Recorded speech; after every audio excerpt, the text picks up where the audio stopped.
Welcome to Breaking the Silence of Design, a bi-monthly podcast designed to address the issues of justice, equity, diversity, and inclusion in the built environment. I am your host today, Karen Compton, and I am joined today by the Dean of the School of Architecture, Mark Roberson. Thank you. Nice to be here. Nice to see you. So by way of introduction, I'm just going to give a few little facts here. Mark is actually the Dean of the College of Architecture, Visual Arts, and Design at Cal Baptist University. And prior to becoming the founding dean in 2012, I believe it was, you were Vice President and Director of Design for Fender Architects in Fort Worth, Texas. We won't hold Texas against you. No, come on. And you've actually taught architecture at the University of Texas at Austin, USC, the Modern Art Museum in Fort Worth. And I believe I'm missing someone. Place in Paris. Yeah, place in Paris. Short a little shots short shot. Yeah. Well, welcome. I'm really happy to see you. Well, thank you. Happy to be here with you. I feel comfortable being here because of you. Aw, thank you very much. Because you like my Dallas Cowboys mask. That helped. So I know you have questions, and so I'll be brief with mine, but I just had a couple of questions just to kind of frame the narrative. So I want to say 2 or 3 months ago now, Cal Baptist actually began a series of town hall meetings with faculty and staff around race and racism shortly following the murder of George Floyd.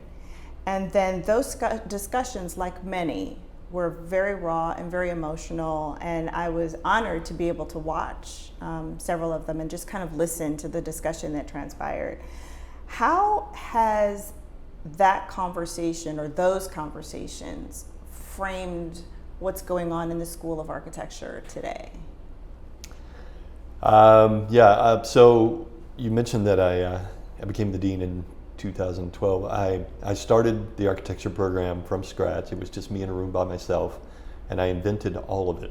Wow. And so everything I do in my life, I feel like I'm not qualified to do it. I have no idea what I'm doing, right? That's the way I came to just CBU. Blessed to do it.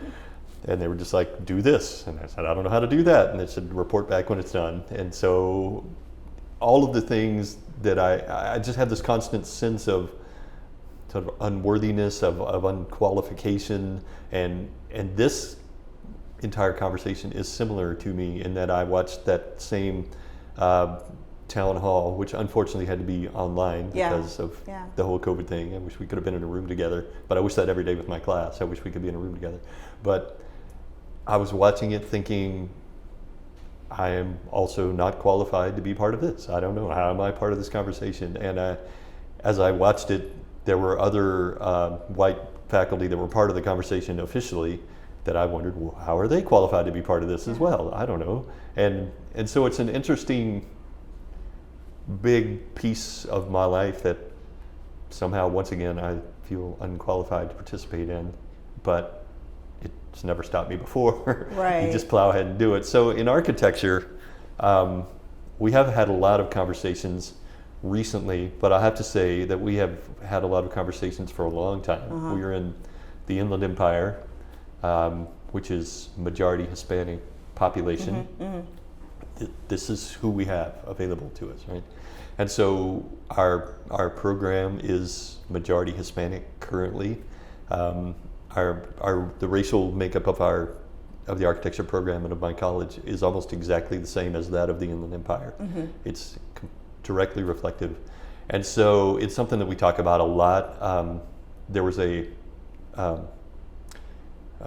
NOMAS DEI challenge webcast thing on Thursday night, and a couple of students from CBU were part of that discussion. And both of these students said, unprompted by me, I don't know if they knew I was there or not, they said, I decided to go to CBU because Dean Roberson came to my high school, and I was so impressed that he came to a minority, underfunded, underprivileged high school to talk to us about architecture. And I never thought about that. I never thought that that's what I was doing. I didn't say, oh, I've got to go to that high school because it's a minority high school and I have to talk to those students. Right. It was just, that was the school that was there. That was what was in the Inland Empire. It was just what you do, right? And so I thought a lot about, personally, this idea of intentionality, which we talked a little bit about earlier, about what are the things that when I invented this program that I did unintentionally, unconsciously intentionally, that were right and or wrong? And then what were the things that I should have been more intentional about, but I didn't even think of them because At the time. Because my background didn't suggest to me Right. that those were things to think about.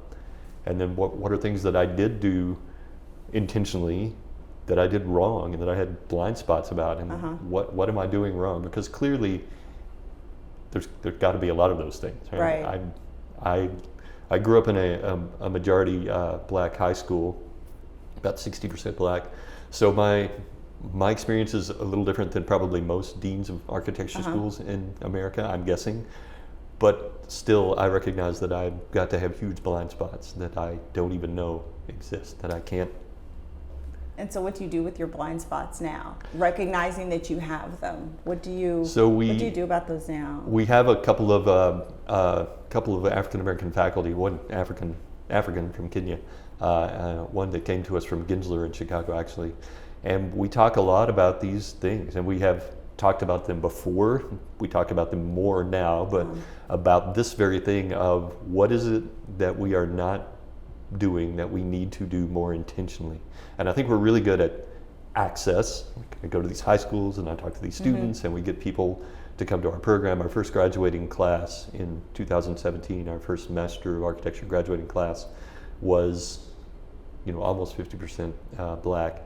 And I wonder, so we're getting them in, and the question for me now is this idea of inclusion. What does that mean? We're doing the access part good. We're getting them in. We have a diverse faculty. We have diverse people coming to our reviews. We're doing all these things that I can think of, but what am I not thinking of? How do we include people? And I was telling you earlier about the dean of business at CBU who headed up that town hall that you watched, Andrea Scott, and she had this sort of talk that she would give, and I had her come and give it to my faculty about Me Too, but thought of differently. Include Me Too. Talk to Me Too, listen to Me Too, respect Me Too, and we talk a lot about how do we do that for our students? How do we get our students to know that we care for them, to know that we're there for them, to know that there's people they can talk to know that there are now people on our faculty that are like them, that are there for them, and what do we not do to include them that we should be doing? And that's so I think that inclusion is a variety of different components. I think inclusion is about acknowledging different lived experience, acknowledging different perspectives. We don't have to agree, but we at least need to acknowledge that somebody else might have a different point of view. Inclusion is also about understanding and empathizing. So while I may not, or you may not really ever truly understand my direct lived experience as a black woman, you can empathize with my challenges when you hear them. So acknowledging my lived experience, empathizing with that lived experience. Inclusion also includes validating someone else's perspective. Again, you may not necessarily agree with it, but it remains to be heard when someone says, I hear what you're saying. I understand what you're trying to convey to me. I may not fully have experienced it myself, but to accept that it is a valid perspective for the other person, I think is incredibly important. And then certainly last but not least is allowing that voice to be heard. And that's the part that gets to be a little bit complicated, because oftentimes students, particularly students of color who don't necessarily come from a background of architecture, don't come from families of architecture, don't come from, they may be first generation college students. They may have the quiet voice because they're still trying to find their way. They don't have people or friends that they can ask because their college experience is so different. So it becomes critically important, I think, for colleges and universities to allow those voices to be heard, whether that's in class, sharing their experiences, or even creating an allied organization or an allied space in which those voices can be heard.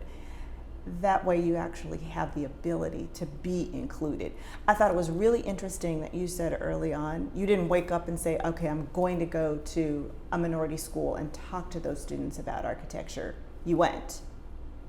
What I would probably say she experienced is you included her. And that made all the difference in the world. That was a huge starter for her to say, this is a place for me. I feel included. He came, he listened, I went. Yeah, so architects are really not good at this, right? At listening and thinking about others. We're very insular, and we want to get ours, and we're competing for every dollar and every job, and we're not going to share any information. Yeah. And I talked a little earlier about being raised by modern architects, where the architect is the god of all, and has to deal with all the lesser beings on the earth, right? So this idea of inclusion and sharing and being open is not a thing that comes naturally to architects. And it's interesting. I was talking to Mark Graham, a friend over at WLC yesterday, and about what it was like for him. Yeah. What is it like for you? A friend of mine works for Mark in his studio at WLC and told me recently, Mark is literally the only black man in the company. What is that like? Yeah. What does it mean to you to go work every day? And because my friend, one of my faculty members, Aaron Green, who came from Gensler in Chicago, he said, I knew a guy at Gensler who told me a story. He was this white guy, a friend of mine, who said, I have to go to this class, and everybody else in the class are women, and I feel weird being the only guy in the class. And Aaron said, I just thought to myself, duh, this is my life every day. This is my life every day. I'm the only black guy in Gensler in Chicago, or maybe not the only one, but very few, right? And so, and I know Mark has this experience, and growing up like I did in this high school, I thought a lot about, some of the black kids here have better cars than I do. Their parents make more money than my parents. My parents didn't go to college. I don't know anybody that's an architect. How is our experience different? How is it that I have a better chance than they have? Because we're all in this school together. We all have the same teachers. We all have the same economic status, basically, even some of them better than me. But what this recent discussion has really, really helped sink into my soul. Mm-hmm. And I think Craig said it here on this chair. He said, I come here and I do my job and I do well and I have a position of importance here and blah, blah, blah. And then I walk out the door and I'm a black man. Mm-hmm. When I go to the grocery store, when I'm driving down the street, and it finally sort of sinking into my brain is, that's the difference. Mm-hmm. I didn't grow up with that part. We all grew up together, we all had the same experience, the same whatever, but I didn't grow up with that. And I never thought about that the way I think about that now. And I think for our program, that's become a real kind of driving thought for me. Mm-hmm. We can do a lot of things for them here, and then when they walk out the door, they're not here anymore. And how do we help them at that part of life? How do we help, I don't know, change the world? I don't know, it's a big thing, right? That's a big part. That part's a big part. Goal, right? But I think if we start by just changing the experience that they might have within college, just to stay within architecture, to stay within the profession, we can then start to really kind of move and change the world. Yeah, and if I can refer to Mark again, what he was telling me yesterday was he believes the most important thing is not money. It's not a lot of other things that sometimes people think it is. It's the ability to self-actualize yourself mm-hmm. as being that. Mm-hmm. He said to me, nobody in the history of basketball worked harder than Kobe Bryant. But he worked that hard because he could see himself succeeding at that thing. He could self-actualize himself having success mm-hmm. and doing well. And it's really hard, because architecture's hard. It's really hard work. You have to buckle down and work hard and spend a long time. And it's hard to get people to do that if they can't visualize themselves succeeding at that thing in the end. So how does your approach, how does Cal Baptist's approach now, in full acknowledgement of that we have to be able to give people the opportunity to see themselves successful at that thing, what does that change, or how does that change what you do now in order to keep students within the profession? Yeah, and it's actually something that we've been doing for a long time, sort of unconsciously, intentionally, but it occurs to me that we need to be more intentionally about why we're doing this and how. We bring in a very diverse group of professionals to speak in my pro practice class. Mark Graham, Javier Adrian, various people of various ethnic backgrounds. Full disclosure, I did pro practice last year. Karen Compton came into my class last year to just let them see, there's a variety of people. It's not all, they don't all look like Le Corbusier and wear little round black glasses. Like we're all trained that's what an architect looks like, right? Which is another thing that I've been thinking a lot about lately. How do we teach history of architecture? Who do we hold up as the heroes? Yeah. And is that even a healthy way to think about life? Should we be holding these people up as heroes? And if we do, why is it just Le Corbusier and, like I say, everybody that wears little round glasses and they all look the same, right? So I think that's an interesting question, because I think architecture's been approached, I think the fabric of architecture, and you stop me, kind of began in the 16th century and has very colonialist kind of roots to it. To now step back, 400-ish years later, and say we need to rethink this really requires us to look historically at who have been the other contributors that have been silent or silenced as part of this. And I do think there's an opportunity for all schools, not just schools of architecture, because I have a very good friend who's a president of a women's university, but to really take a very long step back and look at the curriculum and who do we introduce. I won't call them as heroes. I will say, who do we introduce in context relative to what it is we're talking about? Because there's a lot that is silent. There are other people within that space that have not been introduced, whose perspectives have not been heard, whose design or design intent or philosophy are also not represented. And I think there's an opportunity there for university to do that. Now that's brave and that's pretty bold, because that requires you to deconstruct your curriculum and kind of really self-examine. And I know 2 or 3 schools that have actually unfortunately I won't say unfortunately, but they did it over this past summer and kind of scrambled to do it. So they're still in the process. And really looking at what books do we tell our students that they need to read, and which perspectives do we offer, and are they broad enough and deep enough to represent all? And I think that's a really hard switch to be able to make, but necessary. Yes. Now, luckily, CBU is the new kid on the block. We have existed. Yeah. We had our first students in 2013, our first grads in 2017, and having been part of various organizations that are really, really glacially slow to change, like architecture and education and church. That's a really important thing to me, that we don't do things just because that's the way we always did it. Yeah. And as a new program, we change things all the time. We can change things very easily. We've done it 5 times. We've overhauled our curriculum 5 times since I invented it in 2012, and it needed to be overhauled 5 times. Right? Every time we get a new person in and a new perspective and a new voice, we think about, we could do this differently. So for us, I think we could do that pretty easily. It's not that hard for us to change our curriculum, because we haven't been around for 100 years like some schools. And a friend of mine is on the faculty over at USC, where I went to grad school, and he says, we have literally had people in the same office for 40 years. Yeah. So we can change our minds all we want, but they're never going to change the way they teach. Yeah. They're going to keep teaching the same way no matter what we say. We don't have that baggage.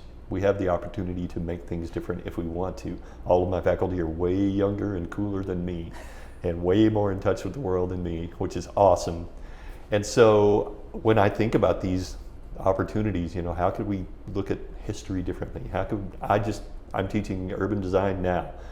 Went through a whole section of sort of the history of urban design. Thought, how can I think of that differently? Because next time I'll just teach it differently. And we have an opportunity, at least for us, to make very rapid changes, which I'm excited about that. I think what's unique for you too is that you've also have the ability to now reach out to diverse professionals who may not necessarily be in the Inland Empire, because that's not necessarily an absolute requirement, and to self-examine what that curriculum is. So you can still reach out to other people. You have that willingness, that openness to reach out to other people and to get input in order to shape that. And I think that's really critically important for you, because you do have a newer kind of program. Yeah, and I'll tell you another secret about CBU. Since we're a Christian university, a lot of our students come to us because we're a Christian university. Mm-hmm. So schools like USC and Cal Poly and other schools in the region don't really see us as competition in a way, right? Because people go to those schools for different reasons. And so people are actually more willing, I think, to share with me and us and to help us and to talk about these kind of things. And because they think, well, those students it's a different experience. Yeah, those students go to that school for whatever reason, and that we're not going to get them anyway, or vice versa. And so it's been an interesting thing for me. The people, I feel like, are more open with us, and we have the opportunity to have these kind of discussions about what are you doing with your curriculum, and how are you doing that differently, and what can I basically steal from you, and vice versa. So because you do have a different kind of curriculum and you do have a different way of teaching, tell me a little bit about how would you envision, or how do you envision partnership now with the architectural industry, with the practice, in light of all of these shifts and changes and acknowledgement, not just in the way in which we design, but in the way in which we cultivate our young professionals in the practice? What would you like to see in terms of the profession? Yeah, so our first, I think I mentioned this before, our first graduating class was almost 50% African American. We've had a very diverse population in our student population. And I tell our students, because we're new and because our first graduating class had 9 students in it, it's like, you're going to get more individual attention to your career than any other students in the history of architecture, right? I call people. I just got one of our first graduates a job a month ago because they called me and said, I just got laid off because of COVID. Can you help me? And I called 3 people and said, I have a person. Can you take them? And so knowing that our students are a very diverse group and they're entering a profession that is shockingly not diverse, when I heard that 0.67% of the architects, registered architects in California, are African American, I couldn't believe that. That's a shocking number. I literally couldn't believe that. That's a crazy thing. So our students are going into a profession that they don't have mentors within. They don't have people that they can look to say, how do we do this? And where do I go? And how do I navigate these things? Let alone they don't have people to vent to either. That makes or whatever. That makes it challenging too. Yeah. So that's something that we think about. And so one of my programs is also film. And if you're going into the film world, you don't get a job or extra points because you're a Christian. That's just not going to happen ever. And it's been really important to me to ferret out the people in the film industry, and they're there, who have some sort of an appreciation for where we're coming from, for our worldview, from our point of view, and try to direct our students to people who can mentor them. And in architecture, it's been a really similar thing, that we have these minority students coming through our program and graduating and going out into a world. And I've tried really hard to find those people in the profession to cultivate them, to receive them into the profession, and to put some amount of, or to just be there. Whether or not they mentor them or not, I don't know. I would love for that to happen, but at least they're there and they know who they are. So what I hear is that what would be really important is creating, for lack of a better word, a fabric of individuals who could at least catch the students on the other side, even if it was not for the purposes of being able to give them a job, but at least be able to support them and cultivate them and develop them as professionals, at least mentor them and guide them in a way that would be meaningful to them. Exactly. And it was important to us to hire as diverse a faculty as possible as well, just so that those students would have those voices through the college experience to help guide them and also point them. People like Aaron, who came out of Gensler, was very involved in NOMA there nationally, and has a great network of people that I don't have.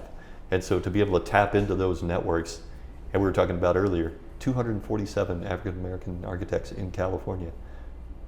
Shockingly small number. Yeah. It's unbelievable.